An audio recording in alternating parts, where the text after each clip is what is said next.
Hello everyone, this is Sang-mee on In Focus. The new year has dawned, and although slightly belated, I'd like to wish all of our viewers a happy new year. Making the first episode of the year on today's In Focus, we'll take the time to discuss some forecasts for the year 2012. For this special show, I'm joined by my two colleagues, the other hosts of In Focus. First, to my right is Professor Kim Jae-chun of Sogang University. Well, it's good to be here as a panelist. Thank you. And to my left is Professor Shin Sang-hyup of Kyung University. Well, thank you. Well, let's start with a brief review of year 2011. And we had a really eventful year, to say the least. So, Professor Shin, would you start with highlighting what happened in the field of economy? Well, actually, we had many issues in the last year. First of all, I want to talk about the European financial crisis. As you know very well, the European financial crisis started in the year 2010. But the situation got worse in the 2011 because despite of many efforts made by leading European countries, they failed to find a solution to the problem. And second one which I want to talk about is the economic difficulties in USA. Well, since 2008, when the financial crisis hit the U.S. economy, the U.S. economy has been in trouble for the last several years. Well, in the year 2011, USA economy was also showed very, what can I say, a worsened situation than before. And particularly, one of the international credit rating agencies, the S&P, even announced the downgrade of the USA credits. Certainly, it was a great shock. So certainly, at the same time, this is one of the proof how serious the U.S. economy is. And domestically, actually, it was quite meaningful, fruitful year for the Korean economy. Well, and also we played quite better than the other countries in economic efforts. So we could achieve the 3.8% economic growth, even though it was a little bit lower than our forecasted the economic growth rate. But I think that it was relatively good job than the other countries. Well, Professor Kim, what were the major issues last year? Well, we also had very big issues on the political side as well. But I think none was bigger than the death of Kim Jong-il. Yes. I think we had how many sessions, how many episodes? About 6 episodes of In Focus on the death of Kim Jong-il. And I think it speaks about the volume, about how important this death of Kim Jong-il still is for the inter-Korean relations and the overall security dynamics in the region.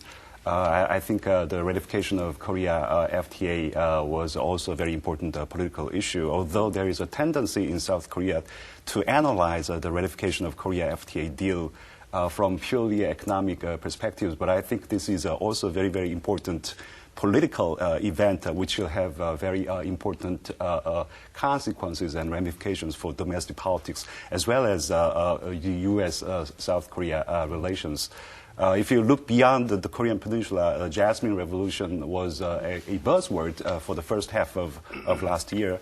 The Jasmine Revolution started in Tunisia and then spread like a bushfire to Egypt and to Libya and to Yemen. And it seems to me that all these Arab nations are not insulated from this, what they call fourth wave of democracy.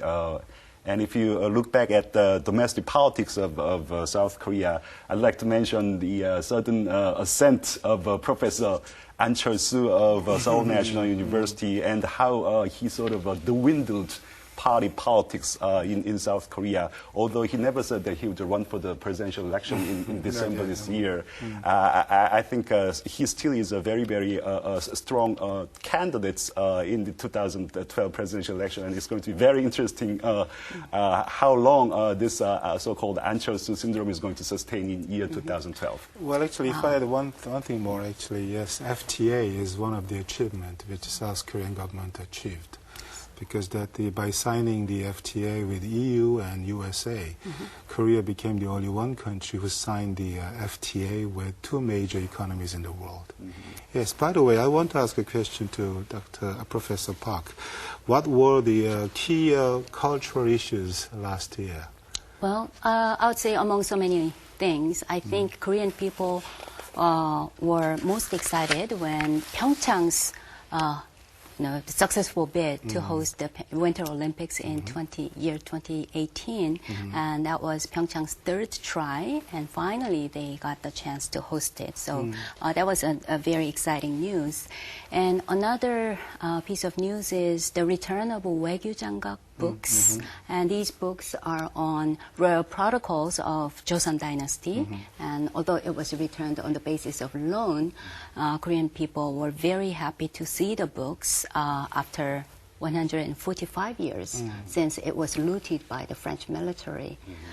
So that was another piece of news, and also the ever-growing popularity of K-pop, the Korean popular culture, and now it's not just limited to some countries in Asian region, which are our neighbors, but now it's spread to European countries and Latin American countries. So it's really a global phenomenon. So those three probably are the things that really excited many Koreans in cultural area. I see.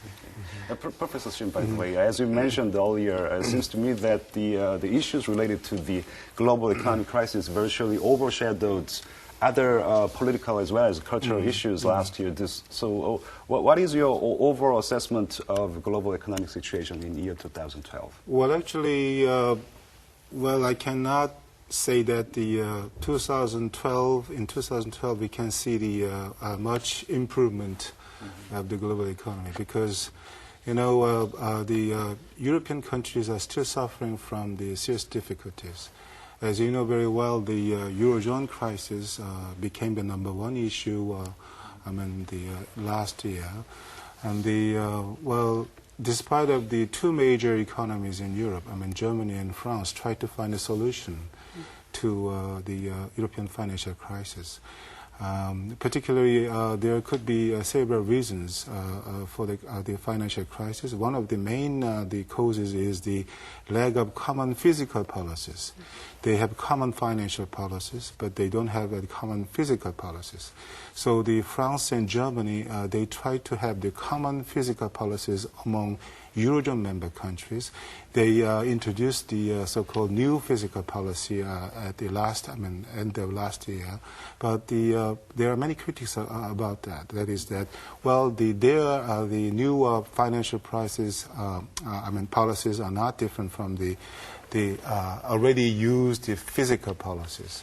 So we can say that they still fail to find a solution to the financial crisis. So Euro economy will remain in trouble. And then when we think about the American the economy, well, since 2008, when the financial crisis started by the Lehman Brothers, the USA government are still in a bad shape. The economy is in better shape. Even though the economic indexes show some improvement, recovering signals, but we can say that as a whole, the USA economy is in a better shape. Among the less developed countries, we can see some blue lights. Well, the Chinese economy has achieved the remarkable economic growth as they did in the past. But the year 2012, it is expected that Chinese economic growth rate will be lower than the previous years. They have achieved roughly more than 10% economic growth rates. However, this year it is expected that they will achieve about 8% the economic growth rate, because the unfavorable global economic circumstances plus to cool down the economy, the Chinese government has adopted the so-called austerity policy, which means that they appreciate the Chinese yuan, and then they use many micro-level economic policies to cool down the economy. So eventually, they will perform better than the other countries as usual. But it is going to be as a whole, the global economy will be in some difficulties. Well, I have a related question. Some observers say that the Korea-U.S. Korea's FTA might play a pivotal role in changing this overall sort of a pessimistic forecast for the global economy. How much of an impact will it have on Korean economy, U.S. economy, or possibly global economy? Well, actually, FTA could be one solution to overcome the financial crisis or economic crisis facing us, particularly for Korea, because Korea has the economic structure which is heavily reliant on external relations. So FTA with the European Union and the USA could be a very good opportunity for us to keep the momentum in our economic development. So the FTA seems to be one of the solutions to the the economic difficulties for Korea.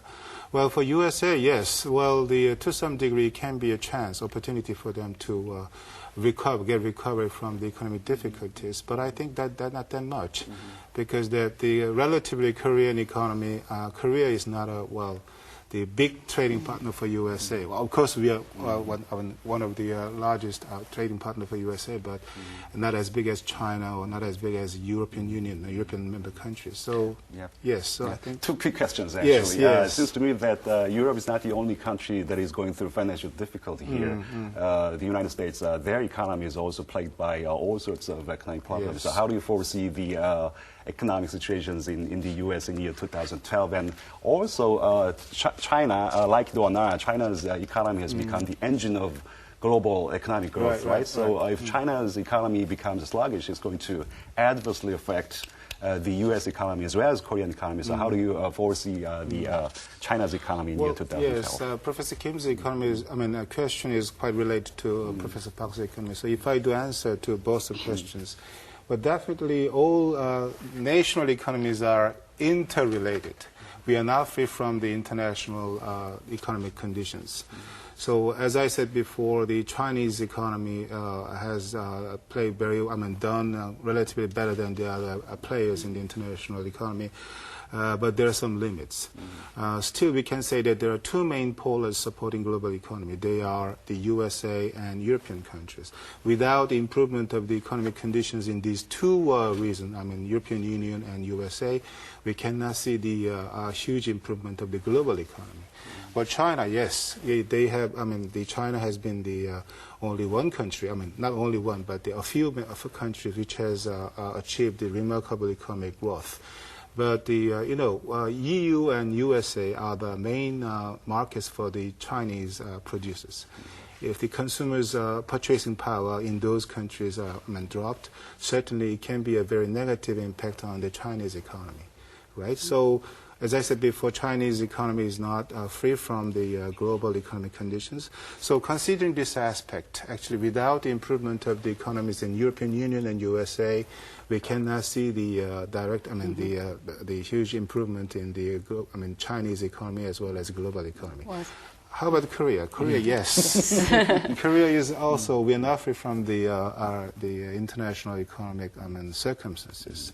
Let me tell you one very funny, not very interesting, the insists. Well, according to the data released by the Global Economic Organization in the year 2000, well, the 1% drop of the global GDP resulted in 5.8% drop of the Chinese exports. The 5.8% the drop of Chinese exports resulted in the 1% of total Korean GDP. So this is a good the case showing how national economies are interrelated.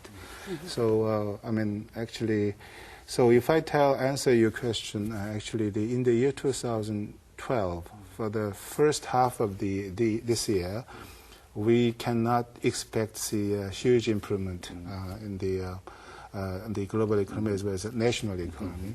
But in the second half of this year, we can see some steady recovery of the global economy, which means that the national economy, well, we cannot generalize it, but the major economies of the world could show some steady the recovery. Yeah, anyways, Professor Shin, your analysis doesn't sound too promising.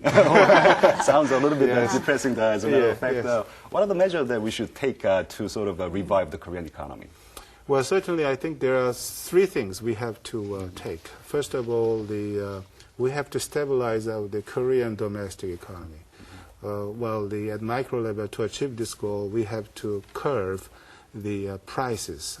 Prices has risen very rapidly for the last 2 years in Korea. So we have curbed the prices, and then we have to strengthen our financial basis to minimize the shock from the international financial crisis.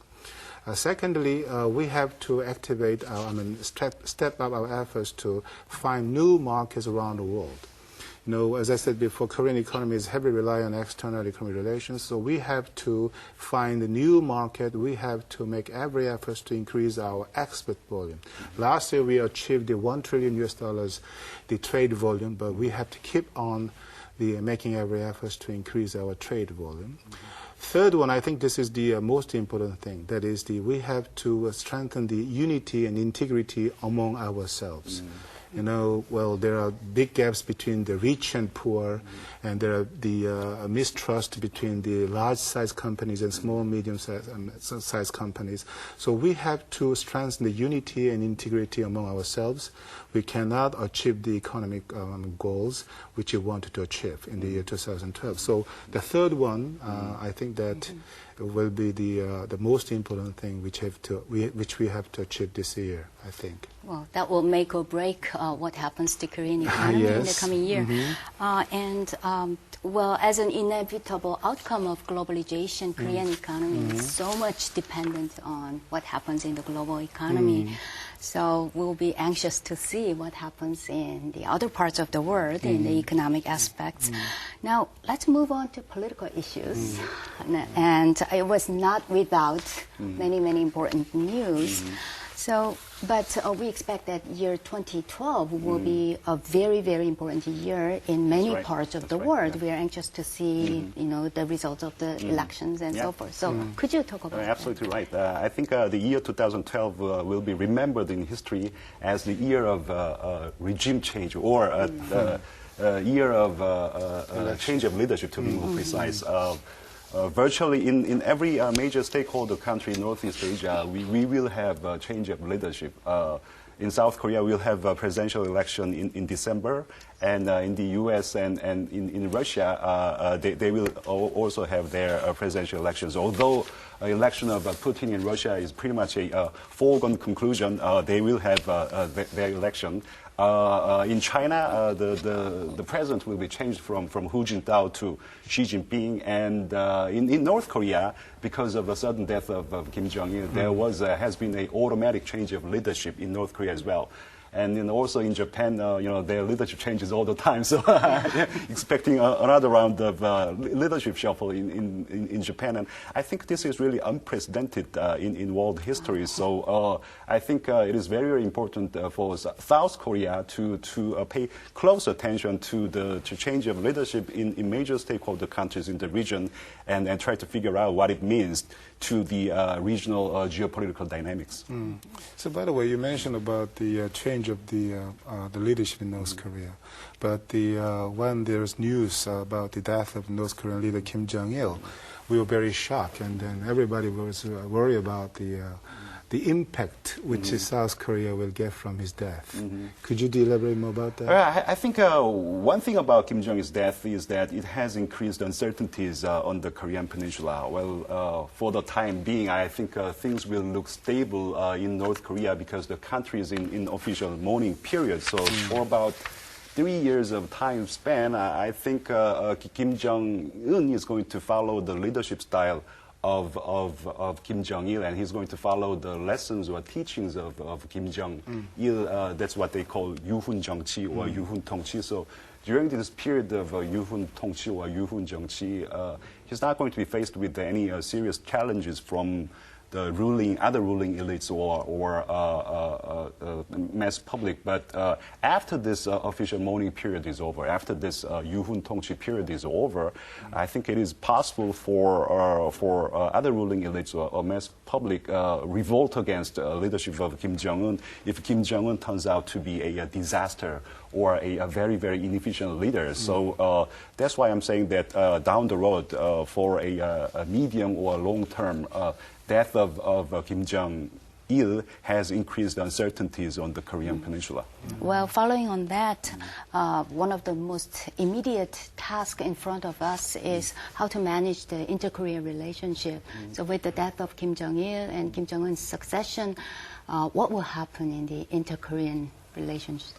Well, the way I see it, I don't think there will be any dramatic change in inter-Korean relations in the year 2012. Although Lee Myung-bak government has tried to launch charm offensive to North Koreans and try to reopen dialogue by trying to send humanitarian assistance to North Korea, but it is not really well received by North Korean regime. Why? I think because North Korean leaders are well aware that there is going to be a leadership change in South Korea, and there's going to be an election in December in 2012. So why need to initiate any serious dialogue with this outgoing administration? So they will wait and see who's going to come into power in Korea. So that's the reason why I'm saying there's not going to be any a breakthrough in inter-Korean relations. So I think the relationship between North and South Korea will stay in limbo for the most of 2012.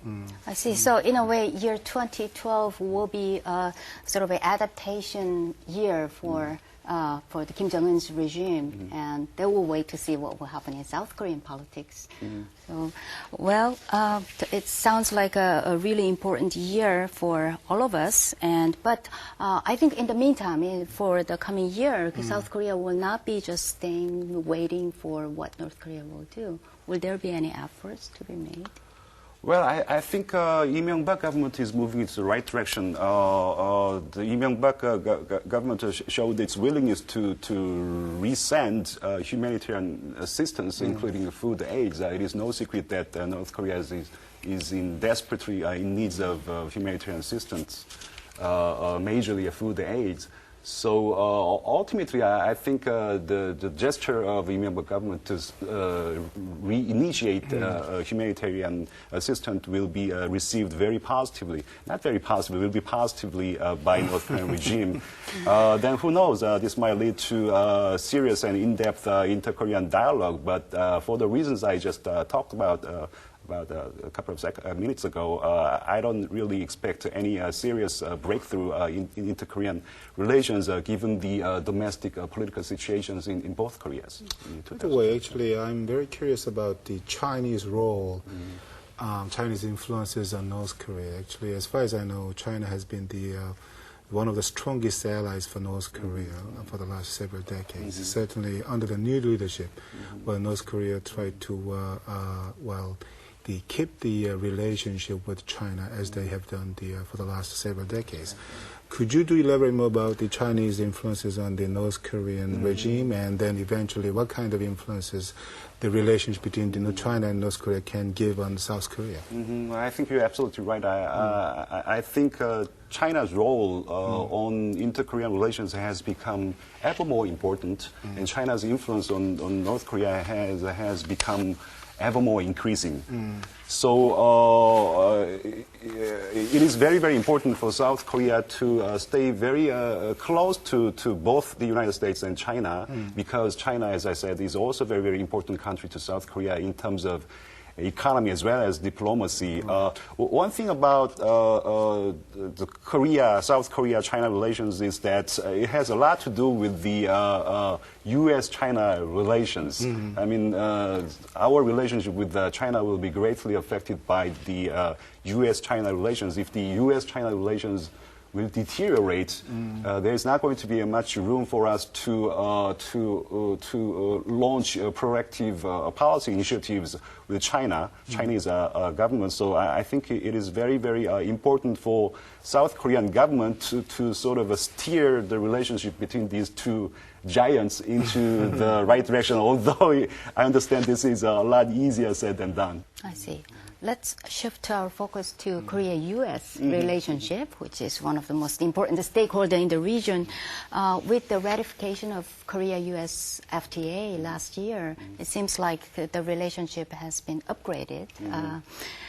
But the U.S. will have their presidential election this year. So what will happen, and what will be the impact of the outcome of the election on the relationship between the two countries? I think it is very important to understand that the U.S.-Korea relations has survived all these political difficulties in nearly 60 years. I mean, this is the relationship that has evolved into multifaceted strategic partnership in recent years. And I believe this is one of the most successful alliances in history. So whoever comes into the office in White House or in the Blue House early 2013, I don't think fundamentals of the relationship will change. And I don't think fundamentals of FTA, Korea's FTA will not change whoever comes into the office in White House or in the Blue House.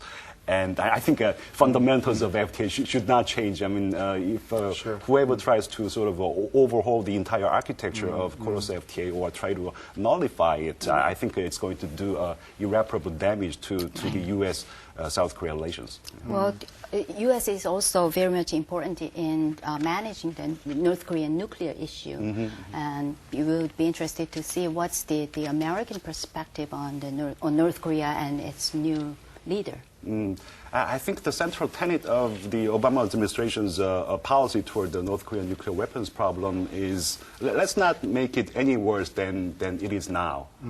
So when the Obama administration, when President Obama came into the office, North Korean nuclear weapons problem was not at the top of his policy agenda. So he sort of tried to manage the situation so that the situation would not deteriorate any further. But critics were saying that, well, Obama actually said that this is the strategy of a strategic patience, but critics are saying that, well, this is not the strategy of a strategic patience. This is the strategy of strategic negligence, actually. Why? Because the North Koreans actually improved their nuclear capabilities. I think the revelation of uranium enriched program was very, very shocking to the Obama administration. So whoever comes into the office in White House next year, I think he or she will be more proactive in terms of dealing North Korean nuclear weapons.